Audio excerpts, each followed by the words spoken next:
மதத்துக்கும் சம மரியாதை கொடுங்க. எல்லா மதத்துக்கும் அவரவர்கள் வேலையை அவரவர்கள் கோயிலுக்கு போய் சாமி கும்பிட்றதுக்கான அனுமதி கொடுங்கன்னு தான் நம்ம கேட்கிறோம். நிச்சயமா தமிழ்நாட்டில் வருகின்ற காலத்துல இந்து அறநிலைத்துறை என்கின்ற துறை இருக்கக்கூடாது. அது பெரிய பிரச்சனை. அவங்க இருந்தாவே பெரிய பிரச்சனை. கிட்டத்தட்ட 5,4 லட்சம் ஏக்கர் இந்து அறநிலைத்துறை கீழே இருக்குதுங்க ஐயா. 5,4 லட்சம் ஏக்கர் இருக்கு. யாருகிட்டயுமே இவ்வளவு சொத்து கிடையாதுங்க ஐயா. இந்து அறநிலைத்துறை கையில் 5,4 லட்சம் ஏக்கர் இருக்கு.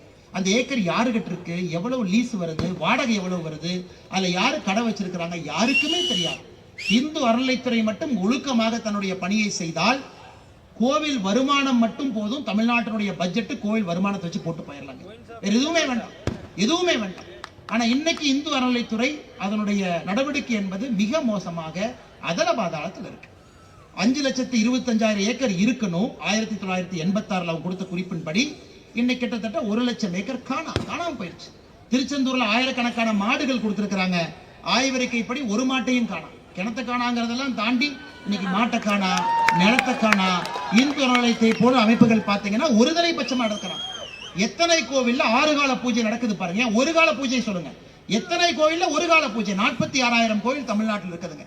எத்தனை கோயில்ல ஒரு கால பூஜை இல்ல? அதையெல்லாம் நீங்க யோசிக்கணும். அதெல்லாம் நீங்க மனசுல வச்சுக்கணும். அது எல்லாம் நீங்க என்னதான் நம்ம அரசியல் பேசக்கூடாது என்றாலும் கூட அரசியல் கலந்துருச்சுங்க எல்லா இடத்துலையும்.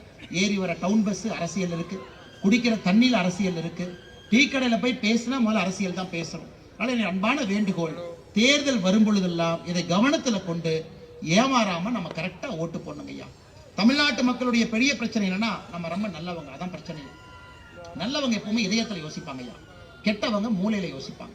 நல்லவங்க இதயத்துல யோசிப்பாங்க. போட போகிறது பரவாயில்ல, சரி ஒரு தடவை மன்னிச்சு விட்டுறேன், ஒரு தடவை வாய்ப்பு கொடுக்குறேன். நம்ம நல்லவர்களாக இருந்து வாய்ப்பு கொடுத்து தான் நாம இந்த நிலைமைக்கு வந்துட்டோங்க ஐயா. கெட்டவங்கள வந்து மூளையில யோசிப்பாங்க. அவங்களுக்கு என்ன லாபம்னு யோசிப்பாங்க. தமிழ்நாட்டு மக்கள் நம்முடைய சொந்தங்களை பொறுத்தவரை நல்லவர்கள் இதயத்திலிருந்து தான் யோசிப்போம். ஆனா இந்த முறை தேர்தல் வரும் பொழுது இதயத்திலே யோசிங்க, கொஞ்சம் மூளையில யோசிங்க. நமக்கு என்ன லாபம், நம்ம தர்மத்துக்கு என்ன லாபம், நம்ம ஊருக்கு என்ன லாபம்னு யோசனை செய்து நீங்கள் வாக்களிக்க வேண்டும் என்கின்ற அன்பான வேண்டுகோளை வைத்து மேடையில் இருக்கக்கூடிய எல்லா அன்பு தலைவர்களுக்கும் இந்த நேரத்தில் மறுபடியும் என்னுடைய நெஞ்சார்ந்த வாழ்த்துக்களை தெரிவித்து, மிக சிறப்பாக நடந்து கொண்டிருக்கக்கூடிய இந்த ஊர்வலம் என்பது தமிழகத்துல எல்லோருக்கும் முத்துப்பேட்டை என்கின்ற மைய புள்ளிய மேப்ல பதிய வச்சுட்டீங்க. மேடையில் இருக்கக்கூடிய லட்சுமண் ஸ்ருதி அவர்களுக்கும் மறுபடியும் என்னுடைய வாழ்த்துக்களை தெரிவித்து வாய்ப்பு கொடுத்த இந்த விழா குழுவுக்கு நன்றி தெரிவித்து உரையை முடித்துக் கொள்கின்றேன். நன்றி, வணக்கம். பாரத் மாதா கி